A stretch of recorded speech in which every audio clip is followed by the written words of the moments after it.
Imagine this: 100,000 fans roaring inside a massive stadium, lights flashing, fireworks exploding, cameras rolling, billions watching around the world. But beneath that stadium, there may once have been sacred indigenous land, an ancestral sanctuary, a burial ground, a place carrying centuries of memory.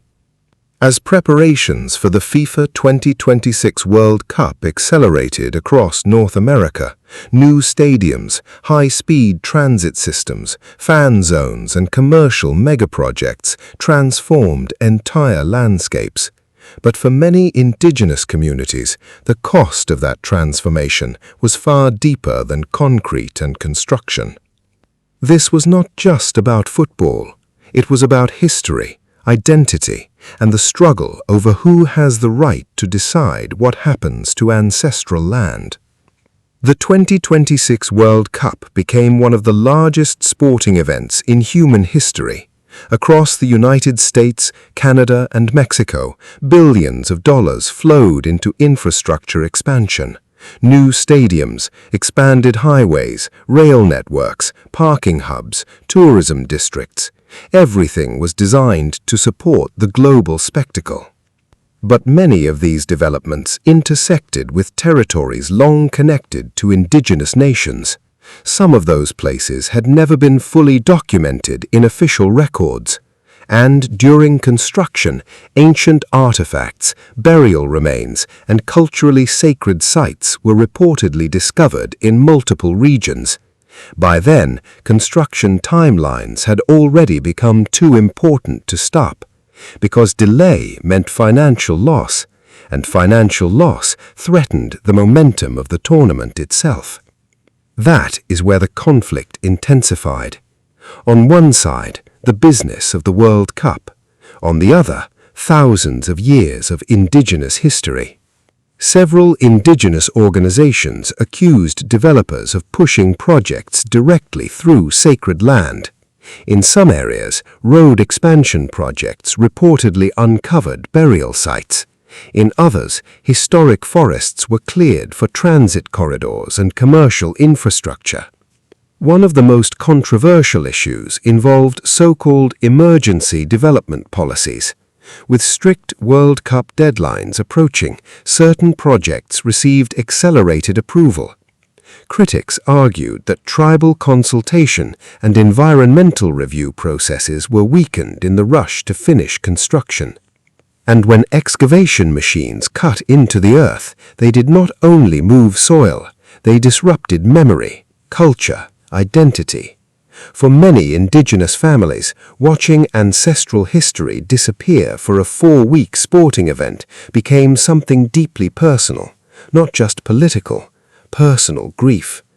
Then came an even larger question: whose authority mattered more? Corporate and federal power tied to the World Cup, or indigenous sovereignty rooted in centuries of ancestral stewardship? Across North America, tribal nations began challenging projects through courts, public demonstrations, and international human rights frameworks. Their message was clear: development may happen, but not without indigenous consent. At the same time, FIFA's strict security protocols created another source of tension. Some indigenous communities feared that access to their own sacred land could become restricted during tournament operations. Imagine that for a moment. A place protected by your ancestors for generations, suddenly controlled by international security policy. This was no longer only a dispute over land. It became a conflict between identity and power. FIFA promoted the tournament as one of the most sustainable World Cups ever organized, but critics questioned whether the reality matched the branding. Massive construction, concrete expansion, increased transportation emissions, large-scale environmental pressure. Meanwhile, many host cities used indigenous heritage as part of tourism marketing campaigns. Traditional art, cultural symbolism, ancestral identity. But critics asked an uncomfortable question: Were Indigenous communities truly sharing in the economic benefits, or had their history become another branding tool for global tourism?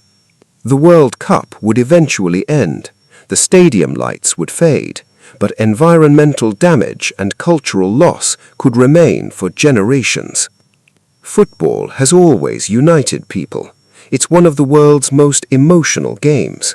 But should any global celebration come at the cost of someone's sacred history?